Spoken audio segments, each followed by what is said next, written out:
Hello, and welcome to another edition of Smoke Signals. I'm your host for today's show, Lieutenant Chris Taylor from LaGrange Fire Department. On today's show, we'll be talking to one of LaGrange Fire Department training officers concerning training activities at the LaGrange Fire Department. So stay tuned, sit back, because you're about to watch Smoke Signals.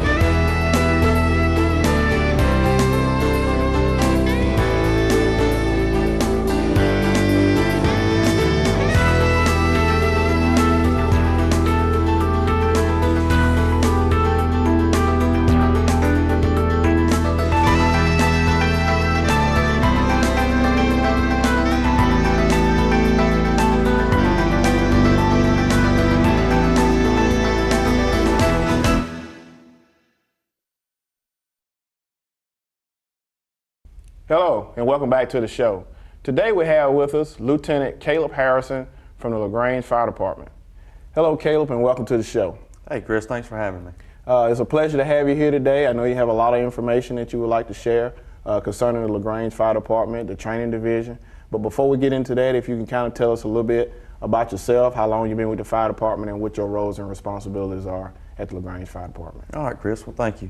Like you said earlier, I'm one of the training officers. We have two of us in the LaGrange Fire Department. Lieutenant Austin Starr is also with the training division. Okay. What our responsibilities are is to try and keep the evolution of training going and stay on the cutting edge to make sure that we're delivering the best training to our firefighters that we can.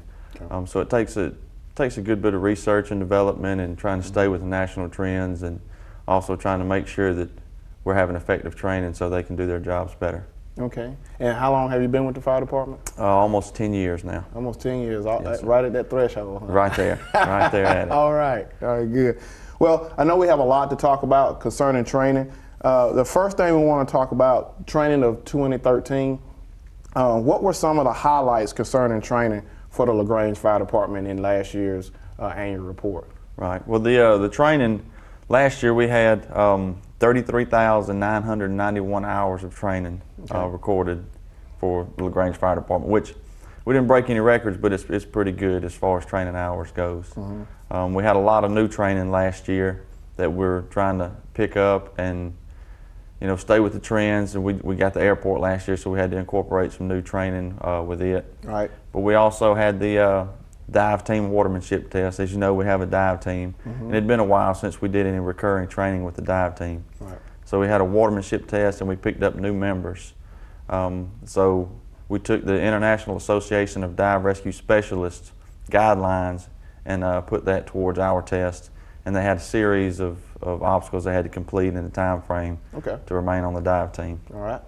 Another thing we did that goes hand in hand with the dive is we did a level 1 class where we brought everyone at the department up to the level 1 so they would be able to be put in any position on a dive if something were to happen. They'd be able to do bank operations or scene security or any of the several roles that'd be incorporated into a dive scenario. Okay. Another thing that we had was air trailer operations. In the past, we've had one person that did all the operations with the air trailers for the fire department, mm-hmm. but we decided that we were going to expand the knowledge base and show everyone how to use it, so at any given point, if the air trailer needed to be utilized, that anyone could do it. A couple other things, like we mentioned earlier, the airport familiarization. There were a lot of us that had never set foot on the airport before this past year. Right. And so what we did is we came up with a lesson plan and got with the airport authority and spoke with people over there, and they were a huge help. They were able to help us any way that we asked. Right. And we just took each shift around the airport and showed them some of the points of where things were at the airport, had overhead shots of where everything was, kind of came up with some new SOPs and some new strategies on what we would do if something were to happen at the airport. Right. Not to mention the access points too, because there's several access points to the airport that we may have to, come in from one way or another. Absolutely. Another thing that we did was evidence preservation. LaGrange Police Department put together a little class for us to kind of show us what to do and what not to do on a potential crime scene if we run a call. Mm-hmm. There were some things there were variations of what people would do, and they just wanted to make sure that we were uniform on what they wanted us to do on crime scenes, and so that was a very helpful class too. Mm-hmm. We also had a pumping apparatus operator course. That was a new thing that was designed. Right.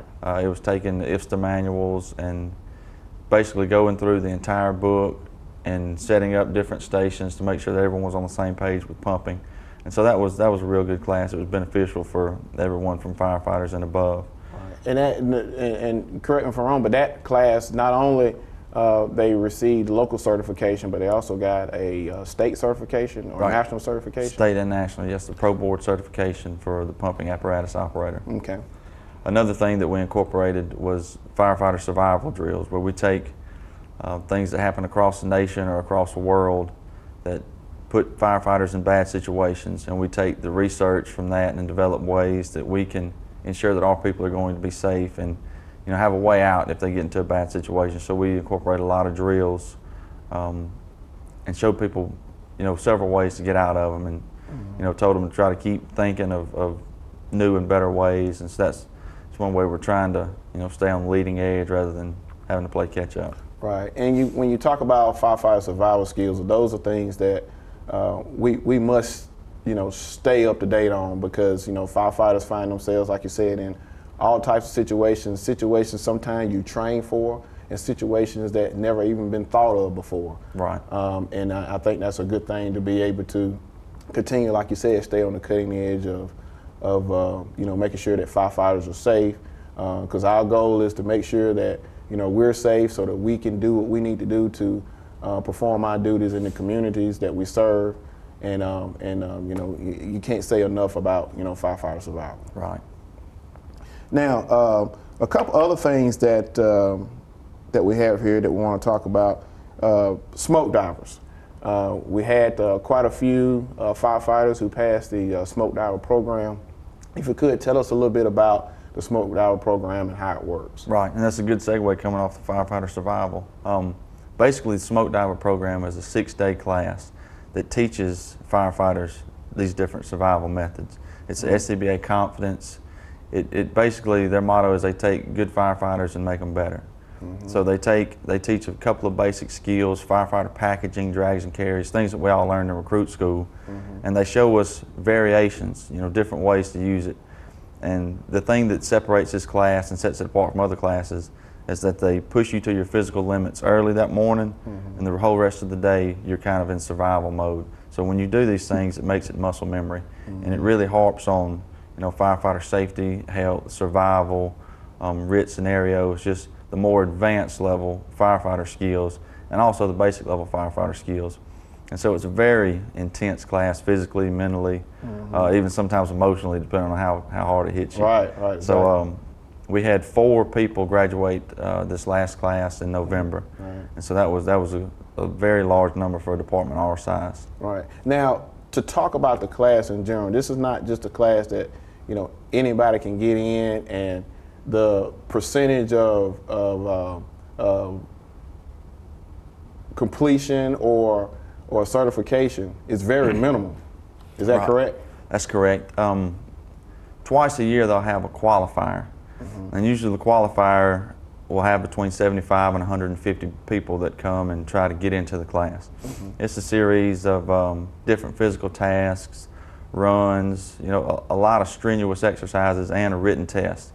And so out of that 75 to 150, they'll allow 25 in the class. Okay. And out of that 25, they have 25 from in-state and usually about 10 from out-of-state. And usually by the end of the smoke diver class, the attrition rate is around 50%. So it's a pretty tough class, and some people come in knowing exactly what to expect and excel through the class, and some people come in maybe not knowing what it's all about, and you'll be able to pick them out early, because it's not something easy. Right. Okay. All right. Now let's talk about one other important topic. We do tours throughout the year at various locations, plants, businesses, etc. Hills and Dales tour. Kind of talk about the significance of that. Well, the Hills and Dales tour, like we spoke about earlier, I've been here for 10 years, and I'd never been on the grounds at Hills and Dales for a tour. So that was something that Austin and I saw that we could do something better, so we contacted them, and they were more than happy to set up some tours for us. So that put a lot of our guys that haven't been on that property very much, and some of them that have never been on that property, it gave them an overview of where everything's located on the property, where standpipes, sprinkler systems, all the fire protection systems are located, and it just makes them feel more comfortable with knowing they can go in this place and know exactly where the exits are, know where people are more than likely going to be. And so that was a big step as far as one of our target areas in the city. It's a historic area, and we sure would hate for anything to happen to it. So having that pre-plan available and having that tour really it gets us ready for if anything should happen. Right, and that not just to single out hills and dales, but there's just a lot of historical landmarks here in the city that we have to be familiar with, because we haven't retirees. A lot of the firefighters who were here 20, 30, 40 years ago, they're either retired or in the process of retiring. So we got a new generation coming in that may not be familiar with a lot of these different historical sites. And some of these sites have been remodeled and updated over the years. So it's good to get in there, as much as you can and kind of get acclimated with the facility and the people that are there. Absolutely. Like you said, with the retirees, we lose a lot of experience and just a lot of knowledge about the area. So that's one other kind of hurdle that training has to deal with, is trying to keep everybody up to date, and there's a lot of material. So that is something that we're looking at, and it's the ever-evolving hurdle. All right, and one other question I wanted to ask you, let's talk about some challenges. Were there any challenges in preparation as it relates to training or training activities in 2013? Absolutely. The training, like we talked about earlier, trying to stay on the leading edge. We put out feelers, we send emails to the department and ask them what they feel they need to be trained on, what they feel that they could do better at if they had the training. And so each year we do that. We try to send it out mid-year, maybe towards the fall, so that way we come up with the training calendar for the following year. The 2014 training calendar we came up with around October of 2013. And so meeting all the needs of everybody, being able to, if we get 60 topics, we might not be able to cover 60 topics in a year. So trying to figure out which ones are going to be the most beneficial for the most people. That's an inherent hurdle that, it's kind of tough telling somebody, well, we'd like to do your training class, but we're going to push it back to next year. So that's something that we have to struggle with and something we have to deal with. But we got a lot of good input from all personnel. Usually every year we have a lot of good input, and then we try to bring that into the classes.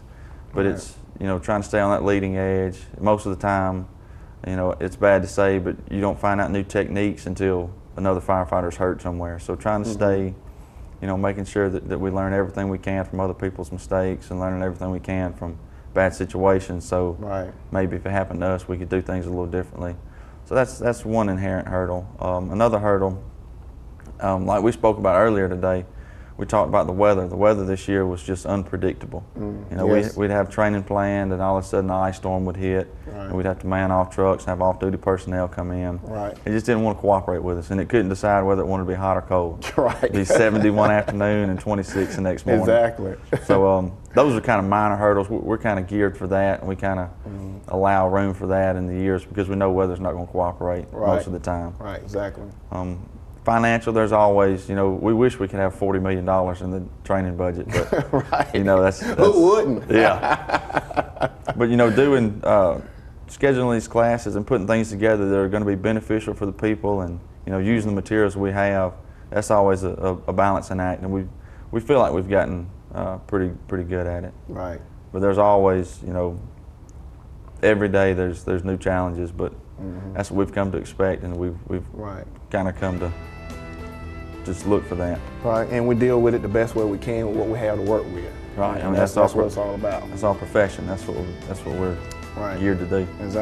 Well, we talked about some great topics, and I know we got a lot of other things to talk about, but at this time we're going to take a quick break, and when we come back we'll have more here on Smoke Signals.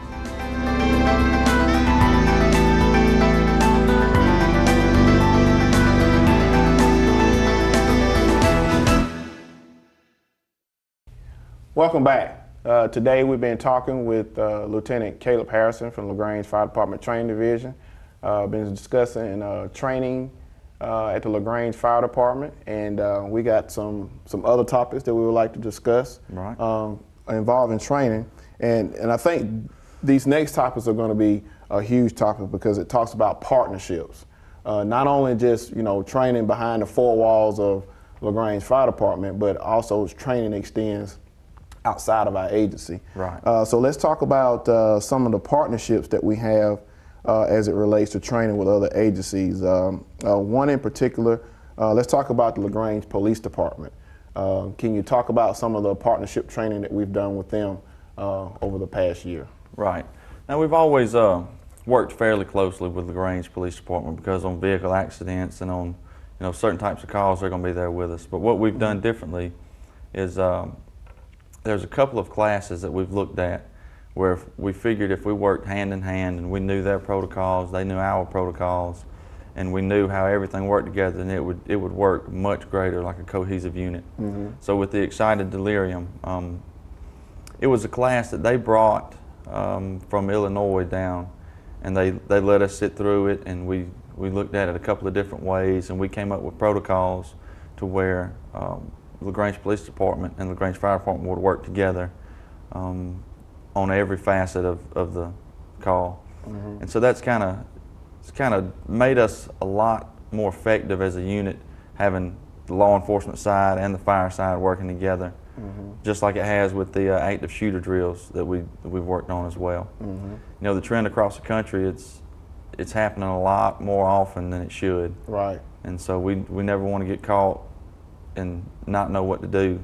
So we've taken a proactive step and worked with the LaGrange Police Department on some of the tactics that we'll use on an active shooter to where we're not delaying patient care for several minutes to hours because of a incident that's still ongoing. Right. So we've changed up our tactics a little bit and worked hand in hand with them, and that's worked very well too. We've been delighted on how well all the stuff is coming together and meshing together, and it's you work a lot better when you know someone by name. You can look and you're familiar with them, and it makes the unit work a lot better. And because I want to go back to the Excited Delirium, but as far as the active shooter side of it, yeah, we've had some unprecedented incidents across the country, and and I think too, when you talk about training, communications is one of those big factors. Being able to communicate with one another, whether it be internally or with other agencies, is a big focus point, because that has been some of the findings in some of these incidents that have happened across the country is communications. And communications, is one of those things that, that is our lifeline, to be able to communicate with one another when an incident is, like you said, ongoing, or if somebody's been injured, or if we need to get additional resources. We can't say enough about communications, especially in public safety, because, we're always in harm's way when we're on an incident. Right. And I think communications is one of those things that, we have to also think about and train more on, so that each agency can be on the same page. So when we have an incident, communications, it may not run as smoothly, but it can run a lot better when you train versus not training and everybody just get to an incident all at one time, and it becomes chaotic. Not only the incident is chaotic, but then the communication add more stress to the situation. Absolutely. Communication is one of those things that we talk about that we could train on at 365 days a year, and that last day there's still going to be some type of issue that arises. It's something that we're never going to get perfect, but like you said, the more we work at it, the better it's going to be. And that was one of the huge steps forward we took with these partnerships, as well as one of the partnerships with Troup County Fire Department with our automatic aid training. That was a real big factor in some of that training. Right. Now, as far as Excited Delirium, can you talk a little bit about what Excited Delirium is, so our viewing audience can kind of get an understanding why we're having that training? Right. Well, the Excited Delirium phenomenon, it's not a new phenomenon. It's just one of the things that's recently been termed as Excited Delirium. It's been going on since the 1800s. The first couple of studies on Excited Delirium were from the early 1800s, and it's basically a medical problem, but usually it's been dispatched as a law enforcement problem because of the behaviors that are associated with this. Right. There were a lot of in-custody deaths, not in LaGrange, but across the country, across the nation, because we didn't really know how to handle these type of people that were showing these signs and symptoms, and it usually runs with being combative and high-strung and high core body temperatures and possible hallucinations. And these are the kind of people that usually you would think well, we need a police officer to come out here and force them down. Well, actually, what's going on inside their body is a medical condition that we can help with. Right. And so what we've done is we've kind of joined forces where the police department offers a safety and security, and then the fire department moves in, and we work together as a cohesive unit, even if fire department needs to be in on helping restrain the patient until we can deliver the medication that it calms everything down and lets their body come back to normal. Right. And then we can get them to the ER without hurting them or one of the public safety people. Okay. Gets them there and lets the hospital really kind of go at it from a chemical level and find out what's wrong and kind of fix everything. Okay. All right. You mentioned another partnership, Troup County Fire Department, which is huge. Now let's talk about some of the training that's been executed between those two agencies and how we're continuing to build those relationships as we move forward. Right, and the way that the territories have expanded and are interwoven now, getting along with these two different agencies is going to be an integral part of moving forward. Like you talked about communication, there was always a roadblock when it came to the county fire department and our fire department because we use different frequencies and different channels. Mm-hmm. And one thing that we researched and did the training on was coming to a common channel where we can hear them, they can hear us, and we can communicate just like we were one big department. Right. And the way that the territories are, that's something that's really needed. We came through and we showed them some of the equipment on our trucks, showed them how we do things, enlightened them on our policies and procedures, and they did the same for us. They showed us equipment that we don't have very much time spent with. We do a little bit on it in basic class, but as far as water shuttle and things like that that are for more rural departments, it's something that we're not very proficient in. Right. And so we found out that we can help them with things and they can help us with things, and then that communication just packs it all together. And so it really works well now on calls that are either in the county and we provide aid, or in the city and they provide us aid. So that's really helped out a lot. All right, that's good. Now, some other training activities that were kind of multi-agency that was involved, a house burn on Ridley Avenue. Let's kind of talk about that. And to our viewing audience, when a house burn comes in your neighborhood, it seems like it's a big inconvenience, but we try to do what we can to get the word out, let them know, this is for training purposes, and, we try to keep, their interests at mind when we do have these trainings, because it's rare that we can get a regular house to actually, use for training purposes. So kind of talk about that house burn. Right. Well, every so often we'll have a citizen that has some property inside the city that they want torn down or demolished or don't need it anymore or want to rebuild. Well, it's inexpensive for the citizen, and it's just an integral part of training for us to get these houses. There's a lot of preparation that goes into it as far as EPA regulations and what we can burn and what we can't burn. So it's a lot of work on our end, but the training that we get out of it, is tenfold greater than the work we have to put into it. There's really no way to recreate the emergencies we run to every day in a burn building or in a Connex box. So when we get a house, we get a real structure, it's absolutely training that cannot be substituted. Okay. And so it's, we try to send out letters weeks in advance in the neighborhood and let them know that we will be burning this house for training purposes. But if at any time the smoke bothers someone or it exacerbates a medical condition, that we will shut it down. We don't want to put anyone in harm's way for training. But it's something that we really enjoy doing, and we've had the opportunity to burn quite a few houses, and it's training that can't be replaced. It's great. Right. All right. A couple of other things real quick. Hazmat drill.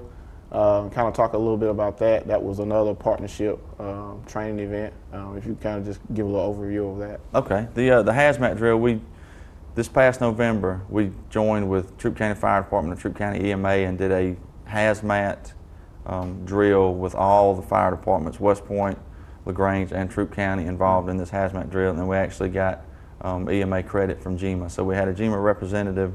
We gave him an overview of what we wanted to do, and we staged a chlorine leak at the water treatment plant on Old Hutchinson Mill Road.